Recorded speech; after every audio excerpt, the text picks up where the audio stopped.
Hello friend, this is Praveen Yadav from Uttar Pradesh university of medical science Saifai Etawah, also known as UPMS. Atal Bihari Vajpayee medical university ने जो BSc nursing का exam conduct करवाया था उसकी counselling हो रही है।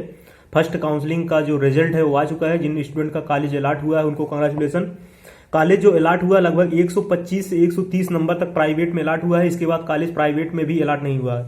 जो सीटें बचेंगी, प्राइवेट की काफ़ी सीटें बचेंगी और गवर्नमेंट की भी काफ़ी सीटें बचेंगी, वो सेकंड काउंसलिंग में अपग्रेड होंगी। बहुत से स्टूडेंट छोड़ेंगे जिनको अच्छा कॉलेज नहीं मिला हुआ है या जो नज़दीकी कॉलेज लेना चाह रहे थे उनको कॉलेज नहीं मिला हुआ है, इसलिए वो सारी सीटें अपग्रेड होंगी और फिर आप सेकंड काउंसलिंग में पार्टिसिपेट कर सकते हैं। लेकिन अभी ये डिक्लेयर नहीं हुआ। जो आपने 5500 रुपये सबमिट किया था, हालांकि 500 रुपये वो तो वापस नहीं होंगे, लेकिन 5000 रुपये जो वापस होने के लिए उन्होंने बोला था उसके लिए अभी कोई नोटिस नहीं आई हुई। जैसे नोटिस आएगी आपको इन्फॉर्मेशन मिल जाएगी कि 5000 रुपये आपके अकाउंट में सबमिट होंगे या उसी पैसे को अपग्रेड कर दिया जाएगा। आपको सेकंड काउंसलिंग में कोई प्रोसेस होगा तो आपको इन्फॉर्मेशन मिल जाएगी। हालांकि जो फर्स्ट काउंसलिंग है उन स्टूडेंट को रिपोर्ट करना है।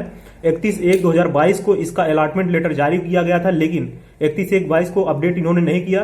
लगभग इन्होंने 1 फरवरी को जो है अपडेट किया हुआ है लिंक को, और 7/2/2022 तक स्टूडेंट को वहां पे पहुंचना है कॉलेज में। जिन कॉलेज में आपका कॉलेज अलाट हुआ है, अगर इसके पहले आप नहीं पहुंचते हैं, 7 तारीख तक आप नहीं पहुंचते हैं, तो आपका जो सीट है वो कैंसिल हो जाएगा और सेकंड काउंसलिंग में अपग्रेड के लिए वो चला जाएगा। इसलिए आप डॉक्यूमेंट वेरीफाई करवा लीजिए। अगर उस कॉलेज में आप एडमिशन लेना चाहते हैं तो 7 फरवरी 2022 तक आप डॉक्यूमेंट वेरीफाई करवा लीजिए उस कॉलेज में। जो डॉक्यूमेंट रिक्वायर्ड होंगे उसके बारे में बात कर लेते हैं। काफी स्टूडेंट को कंफ्यूजन है डॉक्यूमेंट कौन से रिक्वायर्ड होंगे।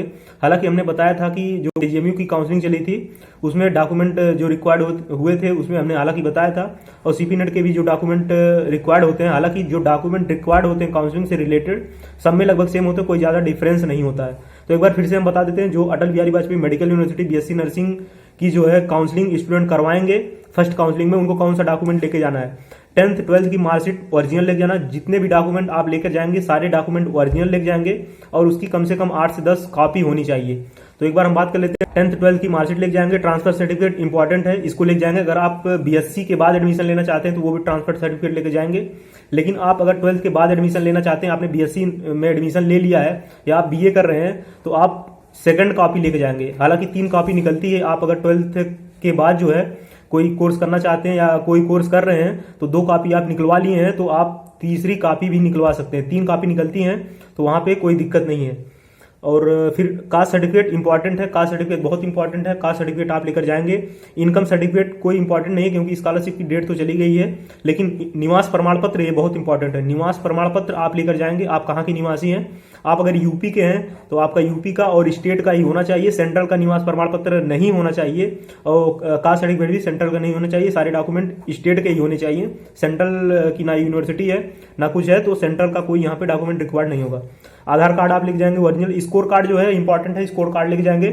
कैरेक्टर सर्टिफिकेट, चरित्र प्रमाण पत्र बहुत इंपॉर्टेंट है। आपका चरित्र कैसा, हालांकि सबका चरित्र अच्छा है, लेकिन इसके बाद भी आप कैरेक्टर सर्टिफिकेट लेकर जाएंगे। हाई स्कूल बाद कैरेक्टर सर्टिफिकेट बन जाती है तो ये आप अपना कॉलेज में बनवा लेंगे। फोटो लेकर जाएंगे, कम से कम 8 से 10 फोटो होनी चाहिए। और जो अदर स्टेट के स्टूडेंट हैं वो अपना माइग्रेशन सर्टिफिकेट बनवा लेंगे, क्योंकि आप अदर स्टेट से आ रहे हैं। हालांकि अटल बिहारी वाजपेयी मेडिकल यूनिवर्सिटी में अदर स्टेट के भी स्टूडेंट फॉर्म अप्लाई किए हुए हैं, बहुत ज्यादा फॉर्म अप्लाई किए हुए हैं, तो वो भी स्टूडेंट एडमिशन ले सकते हैं। जो अदर स्टेट के हैं उनको माइग्रेशन सर्टिफिकेट की जरूरत पड़ेगी। एडमिट कार्ड भी बहुत इंपॉर्टेंट हो जाता है, क्योंकि आप काउंसलिंग करवा रहे हैं तो एडमिट कार्ड भी बहुत इंपॉर्टेंट है, क्योंकि वहां पे इन्विगेटर्स की साइन होती है। इसलिए आप एडमिट कार्ड भी लेकर आएंगे। अगर आपके पास एडमिट कार्ड नहीं है तो एडमिट कार्ड शायद डाउनलोड भी अब नहीं हो रहा है, तो एडमिट कार्ड आप जरूर लेकर आएंगे। तो ये डॉक्यूमेंट आप फर्स्ट काउंसलिंग के लिए जो स्टूडेंट अटल बिहारी वाजपेयी में करवा रहे हैं, ये डॉक्यूमेंट रिक्वायर्ड है। इस डॉक्यूमेंट को आप लेकर आएंगे और ये इंपॉर्टेंट डॉक्यूमेंट है। तो ये सारी चीजें आप कर सकते हैं। सेकंड काउंसलिंग जो इनकी स्टार्ट हो रही है, हालांकि अटल बिहारी वाजपेयी ने एक अच्छा काम किया है। इन्होंने डेट दे दिया है कि फर्स्ट काउंसलिंग इतने से इतने तक होगी और स्टूडेंट को इतने तारीख तक रिपोर्ट करना है। और सेकंड काउंसलिंग का इन्होंने डेट दे दिया है 14 तारीख से जो है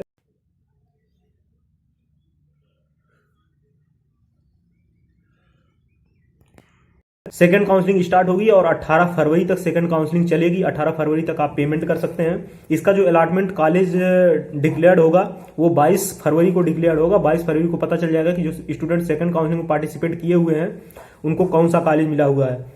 तो अगर आपको कोई डाउट्स हो रहा है तो इंस्टाग्राम लिंक है, उसको भी आप ज्वाइन कर सकते हैं। हालांकि हमारे एग्जाम चल रहे थे, अभी तक एग्जाम खत्म हुए हैं, तो सारे स्टूडेंट जो इंस्टाग्राम पे ज्वाइन थे उनको सारी इन्फॉर्मेशन दी गई, हालांकि एग्जाम के बीच में भी।